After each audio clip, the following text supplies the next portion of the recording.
Hello friend, स्वागत है आप लोग का संघर्ष बोर्ड पर। तो मैं आपके लिए आज यानी कि एसएसटी का 50 ऐसा प्रश्न लेकर आए हैं जो बार बार फाइनल बोर्ड एग्जाम में पूछा जाता है।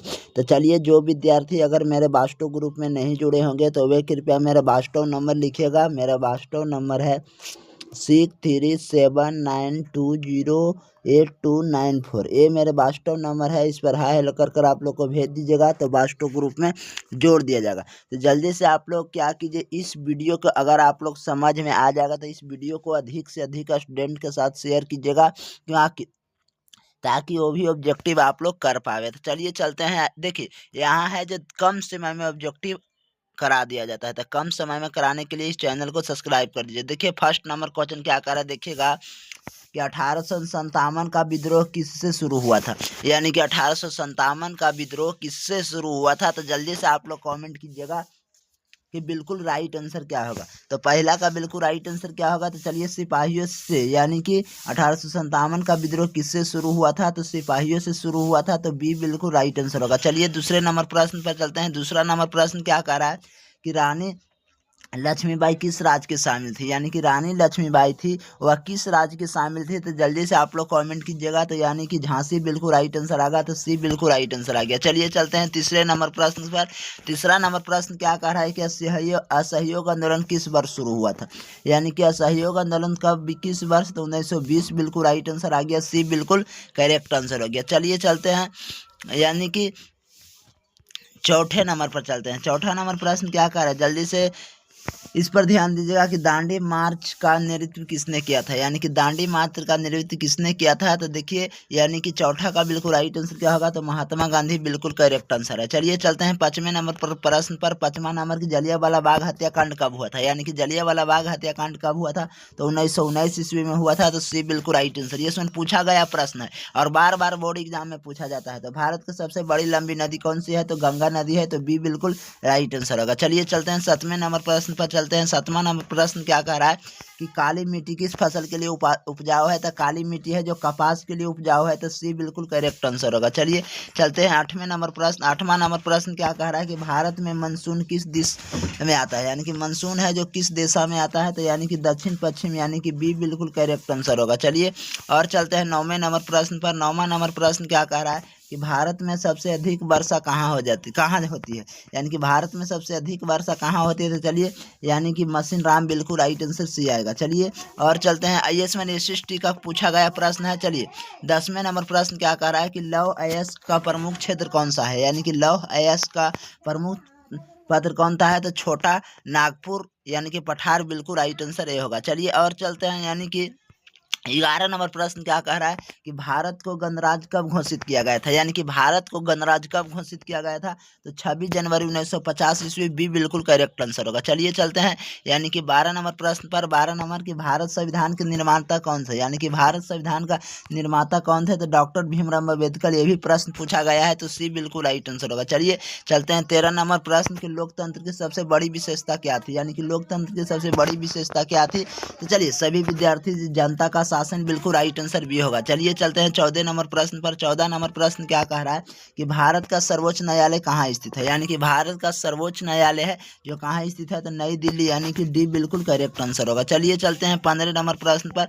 15 नंबर प्रश्न क्या कह रहा है कि मौलिक अधिकार कितने हैं। तो हमारे मौलिक अधिकार कितने हैं, तो सभी विद्यार्थी को जवाब यानी कि भी बिल्कुल करेक्ट आंसर आना चाहिए इस पर। चलिए चलते हैं 16 नंबर प्रश्न। 16 नंबर की भारतीय अर्थव्यवस्था किस प्रकार की है, तो भारतीय अर्थव्यवस्था मिश्रित है। तो सी बिल्कुल राइट आंसर होगा। चलिए चलते हैं 18 नंबर प्रश्न पर।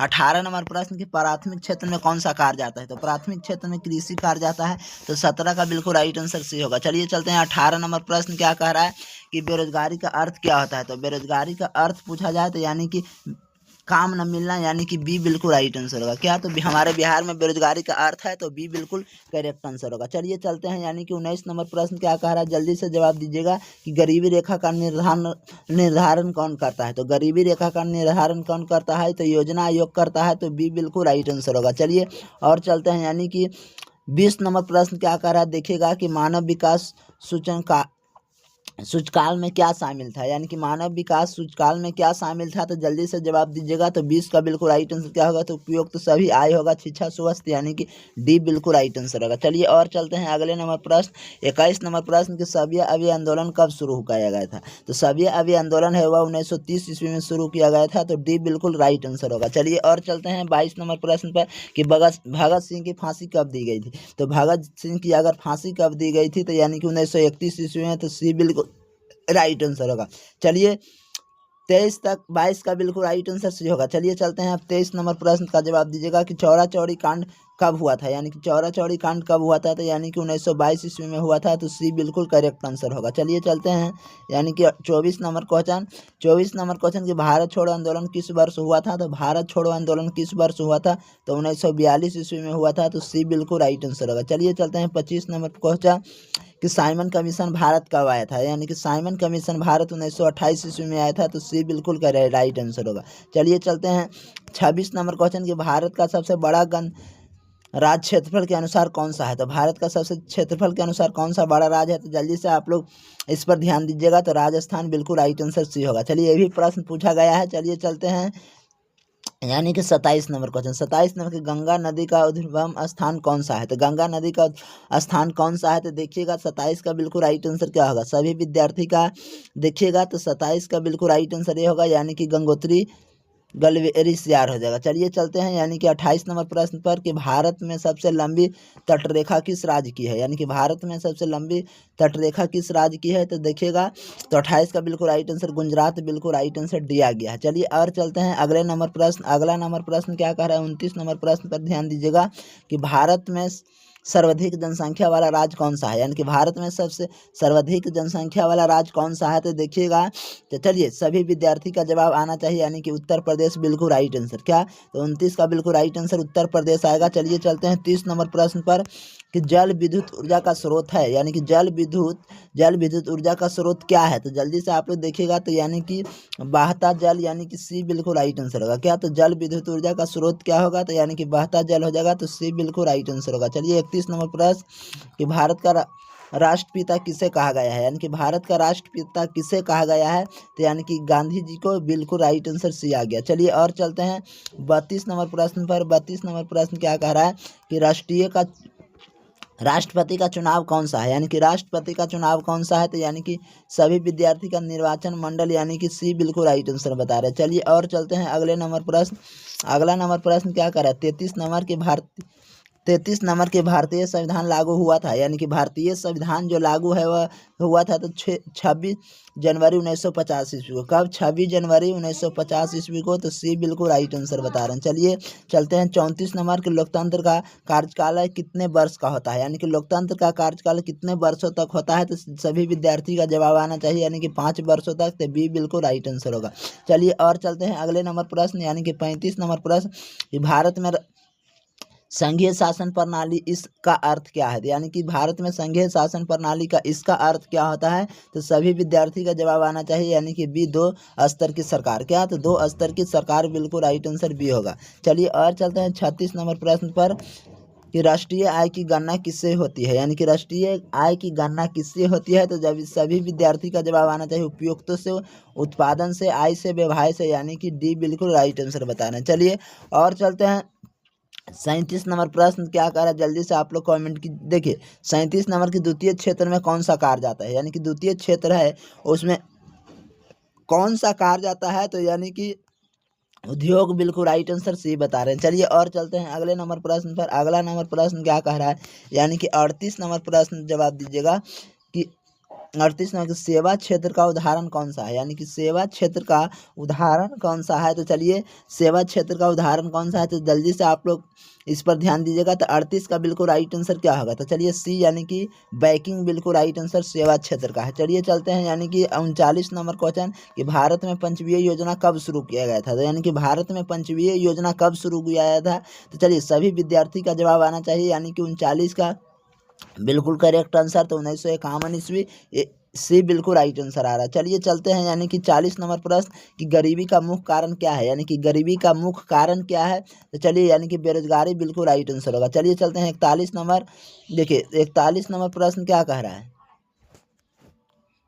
41 नंबर प्रश्न कि संविधान सभा के अध्यक्ष कौन थे, यानी कि संविधान सभा के अध्यक्ष कौन थे। तो जल्दी से आप लोग जवाब दीजिएगा, यानी कि संविधान सभा का अध्यक्ष कौन थे। तो 41 का बिल्कुल राइट आंसर सी बता रहे हैं, यानी कि राजेंद्र प्रसाद, यानी कि सी बिल्कुल राइट आंसर बता रहे हैं। चलिए चलते हैं, यानी कि 42 नंबर क्वेश्चन पर ध्यान दीजिएगा कि हरित क्रांति का संबंध किससे है, यानी कि हरित क्रांति का संबंध किससे है। तो चलिए कृषि से है, तो बी बिल्कुल राइट आंसर बता रहे हैं। चलिए 43 नंबर क्वेश्चन पर ध्यान दीजिएगा। 43 नंबर प्रश्न क्या कह रहा है कि भारत में सबसे अधिक कोयला किस राज्य में है, यानी कि भारत में सबसे अधिक कोयला किस राज्य में है। तो जल्दी से आप लोग कमेंट कीजिएगा, यानी कि 43 का बिल्कुल करेक्ट आंसर क्या होगा देखते हैं। तो सभी विद्यार्थी का यानी कि इस पर जवाब आना चाहिए, बी बिल्कुल राइट आंसर, झारखंड बिल्कुल राइट आंसर। चलिए और चलते हैं 44 नंबर प्रश्न पर।